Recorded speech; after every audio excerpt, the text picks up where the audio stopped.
Welcome to Kuma English Listening Hub. In today's episode, we're going to explore a topic that almost everyone struggles with at some point: procrastination. At the C1 level, you already have strong language skills. So in this episode, we'll go a bit deeper. We'll look at the psychology behind procrastination, why our brains push tasks away, and what we can do to change this habit. As you listen, try to notice new vocabulary, useful phrases, and transitions between ideas. Later, you can come back and shadow the audio, or use the transcript to study more carefully. Section 1. What is procrastination? Let's start with a clear definition.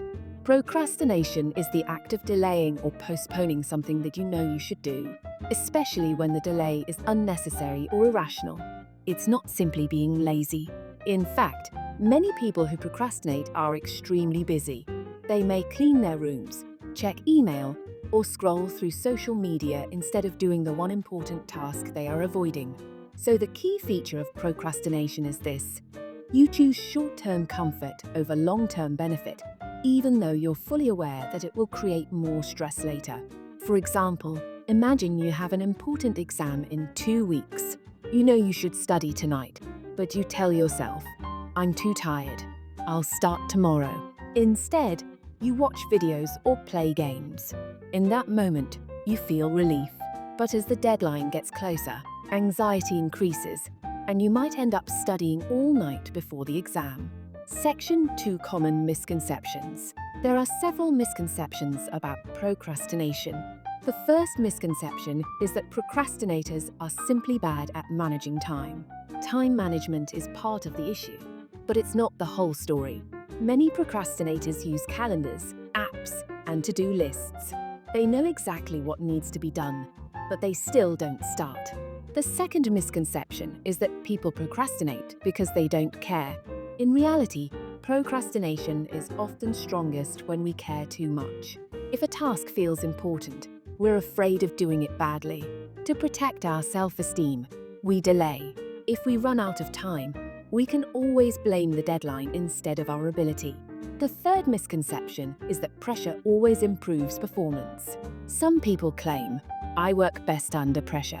While a deadline can sometimes create focus, chronic last-minute work usually leads to unnecessary stress and lower quality results. Over time, it can also damage your health and your confidence. Section 3. The psychology behind procrastination. So what is really going on in the brain when we procrastinate? One useful way to think about this is as a conflict between two parts of your mind. On one side, there is the rational, future-oriented self. This part of you wants to pass exams, get a promotion, and improve your English. On the other side, there is the emotional, present-oriented self. This part of you wants to feel comfortable right now. When you sit down to start a difficult task, your emotional brain immediately reacts. It says, "This is boring," or "This is scary," or "What if I fail?" In response, you experience discomfort, boredom, anxiety, or self-doubt. Your brain then looks for a quick way to escape these feelings. Opening social media, checking messages, or watching just one more video are all ways to avoid that discomfort. They provide instant rewards. Psychologists call this tendency present bias. We give more value to rewards that we can enjoy immediately, and we discount rewards that will come in the future. Another important idea is task aversiveness. Some tasks feel especially unpleasant because they are confusing, tedious, or emotionally threatening. The more aversive a task feels, the more likely we are to procrastinate. Finally, perfectionism plays a major role. If you believe that your work needs to be flawless, you may delay starting because beginning the task exposes you to the risk of imperfection. Paradoxically, the desire to do something perfectly can prevent you from doing it at all. Section 4. Types of procrastinators. Not everyone procrastinates for the same reasons. Let's look at a few common patterns. First, there is the overwhelmed planner. This person loves making detailed schedules and long lists, but when it's time to start, they feel paralyzed. The task seems too big, and they don't know where to begin. Second, we have the thrill seeker. This person genuinely enjoys the adrenaline rush of a tight deadline. They may start early, but they don't truly commit until the last moment. The urgency makes them feel alive, but it often leads to inconsistent results. Third, there is the self-doubter. This person delays because they constantly question their own ability. They ask, "What if I'm not good enough?" Or, "What if people criticize my work?" To avoid possible failure, they avoid starting. Finally, we have the distraction addict. This person lives in an environment full of interruptions, notifications, group chats, and endless entertainment. They intend to work, but every small distraction pulls them away. You might recognize yourself in more than one of these categories. The goal is not to label yourself permanently, but to notice your patterns so you can change them. Section 5: The cost of procrastination. At first glance, procrastination feels harmless. After all, you're just postponing something. However, the long-term costs can be significant. On a practical level, procrastination affects your performance. When you start late, you have fewer opportunities to revise, reflect, or ask for help. Your work becomes rushed, and you may miss important details. On an emotional level, procrastination creates a constant background noise of guilt. Even when you are not working, you can't fully relax because a small voice in your head keeps reminding you of the task you are avoiding. Over time, this can lead to stress, shame, and even burnout. On an identity level, chronic procrastination can damage the way you see yourself. You may start to believe, "I'm just not a disciplined person," or "I can never change." These beliefs then make it even harder to take action, creating a negative cycle. Section 6: Strategies to overcome procrastination. Now let's move on to solutions.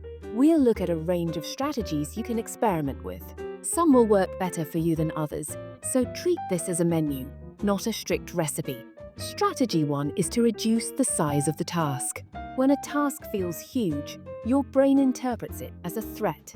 To counter this, break the task into very small, concrete steps. Instead of study English for 2 hours, try open the textbook, read 1 page, or write 3 sentences using the new vocabulary. Psychologists sometimes call this the microtask approach. The idea is to make starting so easy that it feels almost effortless. Once you begin, momentum often carries you forward. Strategy 2 is to use implementation intentions. An implementation intention is a specific plan that links a situation to an action. The structure is, if X happens, I will do Y. For example, if it is 8 p.m., I will sit at my desk and review my vocabulary list for 15 minutes. By deciding in advance, you reduce the mental energy required to choose what to do in the moment. This helps you overcome hesitation. Strategy 3 is to manage your environment. If your phone keeps interrupting you, it is unrealistic to expect pure willpower to win every time. Instead, design your surroundings to support your goals. Put your phone in another room, use website blockers during study periods, or create a dedicated workspace that you associate with focus. For language learners, this might mean having your notebook, dictionary, and flashcards visible and ready, while entertainment options are slightly out of reach. Strategy 4 is to change the way you talk to yourself. Many procrastinators use harsh, critical language. "I'm so lazy," or "What's wrong with me?" This kind of self-talk increases shame, which can actually make procrastination worse. Try replacing criticism with curiosity. Instead of saying, "I failed again," ask, "What made this task feel so difficult today?" Or, "How can I make the first step easier tomorrow?" This compassionate approach makes it safer for you to experiment and to learn from your behavior. Strategy 5 is to focus on identity rather than outcomes. Instead of obsessing over final results, ask yourself, what kind of person do I want to be? For example, I want to be the kind of person who shows up for my studies, even when I don't feel like it. Then design small actions that reinforce that identity. When you sit down and study for just 10 minutes, you are casting a vote for your new identity. Over time, these small votes accumulate, and the way you see yourself begins to shift. Section 7: Applying these ideas to learning English. Let's connect all of this directly to your English learning.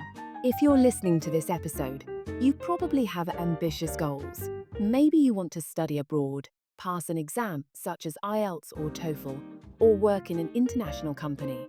However, even strong learners procrastinate, especially at advanced levels, because progress becomes less visible. Here are a few specific ideas you can try. First, schedule short, focused listening sessions. For example, you could decide that every weekday at 8 p.m., you will listen to 10 minutes of English content, such as this podcast, and take quick notes. Second, create micro tasks related to speaking. You might record a 1-minute summary of what you listen to, or you might shadow a paragraph by repeating after the audio. The key is to make the task clear and manageable. Third, design your digital environment. Subscribe to channels that support your learning and place them on your home screen. At the same time, remove or hide apps that constantly tempt you away from your goals. Fourth, watch your self-talk in English as well as in your first language. When you make a mistake, try saying, "That's interesting. Now I know what to improve," instead of, "My English is terrible." This creates a growth mindset, which makes consistent practice much easier. Section 8 Reflection Questions. Before we finish, here are a few reflection questions. You can answer them silently, write them in your notebook, or discuss them with a friend. Question 1. Which type of procrastinator do you identify with most, and why? Question 2. What is one important task related to your English learning that you've been postponing? Question 3.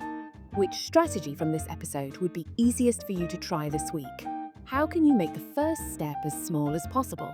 By reflecting on these questions, you'll start to connect the ideas from this episode to your own life. Conclusion. To sum up, procrastination is not simply a time management problem or a sign of laziness. It's a complex psychological response to discomfort, fear of failure, and present bias. The good news is that procrastination is a habit, not a permanent personality trait. By breaking tasks into smaller steps, planning specific actions, shaping your environment, and changing the way you talk to yourself, you can gradually build a more consistent, focused version of yourself. As an advanced English learner, you have the tools to understand these concepts deeply and to describe your own experience with nuance. Use that ability. Talk about your habits with friends, write about them in English, and notice how your language and your behaviour evolve together. Thank you for listening to Kuma English Listening Hub. If this episode helped you reflect on your own procrastination, listen again later this week and see how much more you understand the second time. Until next time, keep learning, keep reflecting, and keep moving forward, one small step at a time.